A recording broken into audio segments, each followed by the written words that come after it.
ছাগল এমনি খায় ধরেন, এর মধ্যে উনি যদি এইটা করতে বলতে পারেন না, এইটা যদি এমনি করতে, ছাগল খাওয়াতে তো আপনারও কোনো ভাই ব্রাদার থাকতে পারে। হ্যাঁ, আমার ভাই ব্রাদার ছিল, হ্যাঁ আমার ভাই ব্রাদার ছিল, আমি ধরেন আপনারা আমার ভাই ব্রাদার তো, কিন্তু তাহলে আপনি কিভাবে উইদাউট, এটাকে আপনাকে কে বলছে যে আমি ছাগল খেয়ে ফেলছি, এটা আপনি কেন বলছেন? আপনারা বলছেন, তাহলে আপনি কোথা থেকে কমেন্ট পাইছেন? আপনারা তাহলে আমাকে আউটলুকে বলছেন, কোথা থেকে পাইছেন উনি কমেন্ট?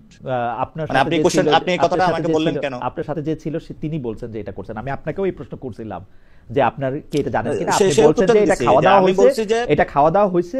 আমি তো স্টোরি শুনেছি, আপনি যেভাবে স্টোরি শুনেছেন, কিন্তু আমি আপনাকে এখন যদি বলি, বাংলাদেশে অনেকগুলো স্টোরি আছে, বেক্সিমকোর টাকা আপনি খাইছেন, হ্যাঁ এবং এটা কি আপনার খারাপ লাগবে না? কিন্তু আপনি তো ছিলেন না। না, বেক্সিমকো আমাকে বেতন দিত, আপনাকে বেতন দিত, খারাপ লাগবে কেন? এই যে আপনি এখন চট করে জ্বলে উঠতেছেন না, মানে আপনি জ্বলে ওঠাটা আপনি কিভাবে ব্যাখ্যা করবেন? কিন্তু আপনার উইদাউট ডকুমেন্ট যখন আমি কথা বলবো, ডকুমেন্ট থাকবে না কেন? আমি বেক্সিমকোর অধীনে ইন্ডিপেন্ডেন্ট টেলিভিশনে চাকরি করছি, বেক্সিমকোর টাকা খাবো না কেন? আমি পরিশ্রম করছি, এইজন্য পরিশ্রম করছেন, টাকা নিছেন, কিন্তু অনেক সুযোগ সুবিধা নিছেন। এটা যদি বলি আপনি চট করে জ্বলে উঠবেন না। অনেক সুযোগ সুবিধা নিছেন মানে? আমার কথাটা তো শেষ করতে দিবেন। তো এটা যদি বলি উইদাউট ডকুমেন্ট, উইদাউট প্রমাণ, হুট করে আপনাকে বলে দিলাম, তখন আপনি চেতবেন না। কিন্তু এই জন্য যদি আপনি কোনো কিছু করে থাকেন, তখন আমি বলবো। আমি এটা একটা এক্সাম্পল হিসেবে দেওয়ার জন্য বলছি। আচ্ছা, সুন্দর এক্সাম্পল। আমি বলি নাই আপনি করছেন, আমি বলি নাই, জি আমি বলি নাই যে আপনি করছেন। ফলত আমি আমার যে বরাদ্দের ইস্যুটা, প্রথমত হলো যে আসিফ যেটা করছে যে বরাদ্দের ইস্যুতে, আমি ন্যায্য অন্যায্যতার প্রশ্ন আমি বললাম এটা ন্যায্য নয়। বাংলাদেশের লোকাল গভর্নমেন্টের সব জায়গায় উন্নয়ন হওয়া উচিত, এবং এটাও সত্য যে মুরাদনগরে কিন্তু আসিফ ইলেকশন করতে যাবে না, তো এটাও আপনার জানা উচিত। এবং দেবিদ্বারের যে হাসনাত ওইখানে ইলেকশন করবে, এবং বাংলাদেশের যারা এই উপদেষ্টা থেকে শুরু করে অনেক যারা ফিউচার মন্ত্রী এমপি হবে, তাদেরও অনেক এলাকায় ডেভেলপমেন্ট হয়েছে। ওই নিউজগুলো কি আপনি পেয়েছেন? কোথাও এসেছে? এটা আসে নাই। এবং এই যে আপনার এই সুপ্রিম কোর্টের এই যে রেজিস্ট্রারে উনি আসাদ ভাই আছে, উনি তো থেকে এখনো ইলেকশনে প্রিপারেশন নিচ্ছেন। আমার কিন্তু কোনো অসুবিধা নাই। আমি জাস্টিফাইড মনে করতেছেন কিনা যে এটা ন্যায় হয়েছে? না, আমি এটাকে জাস্টিফাইড মনে করি না। আমি এটাকে অন্যদের কথা বললাম, আমি আপনাকে জাস্টিফাইড না এটা উত্তর দিয়েছি। সেকেন্ড কথা হলো যে পিক এন্ড চুজ আসিফকে আমরা 10 জন উপদেষ্টার মতনই দেখি, এবং সে যখন ওই ক্যাবিনেটে কাজ করে 10 জন উপদেষ্টা নেই, প্রত্যেকটা লায়াবিলিটির মধ্যে আসতে হবে। আপনি যে ন্যায্য না এটা বলতেছেন, সেই ন্যায্য নাটা কি এনসিপি থেকেও বলা হবে কিনা? আমার প্রশ্ন হচ্ছে এটা। জি অবশ্যই, আমরা তো বলি নাই যে এটা ন্যায্য। আপনি কেন আমাদের উপরে চাপিয়ে দিচ্ছেন যে আমরা এটা অন্যায্যও তো বলেন নাই, বলছেন। হ্যাঁ, তাহলে বলার সুযোগটা রয়েছে, তাহলে আপনি কেন এই প্রাসঙ্গিকতা আনতেছেন?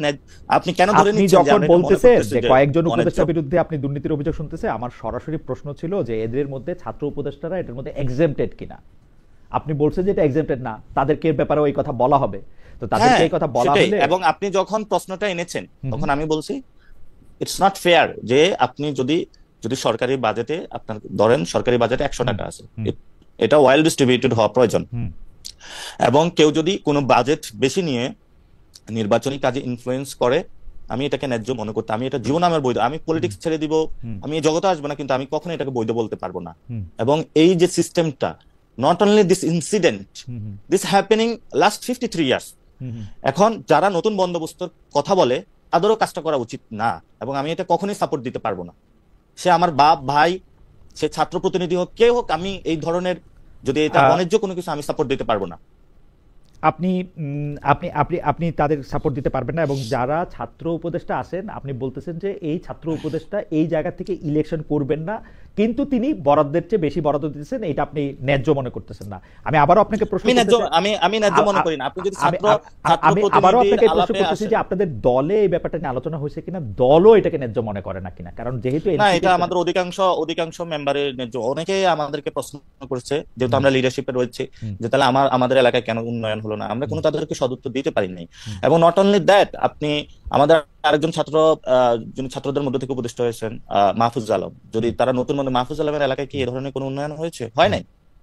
মাহফুজ আলমের এলাকায় মানে এই ধরনের উন্নয়ন আপনি খোঁজ নিয়েন, আপনি খোঁজ নিয়েন।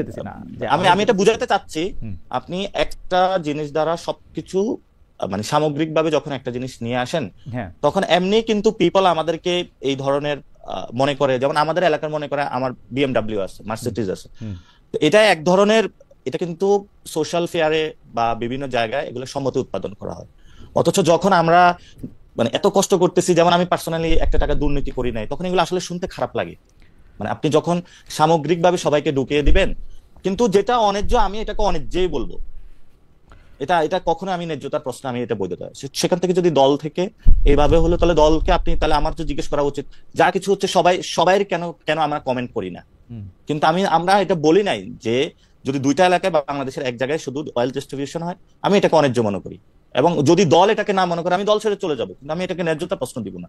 আপনি মনে করতেছেন যে দলেরও এটা বলা উচিত, এবং দল যদি এটা মনে না করে তাহলে আপনি দল ছেড়ে চলে যাবেন। যাই হোক, এটার ব্যাপারে আপনার খুবই বোল্ড একটা পজিশন আপনার এই ব্যাপারে। আপনাকে ধন্যবাদ।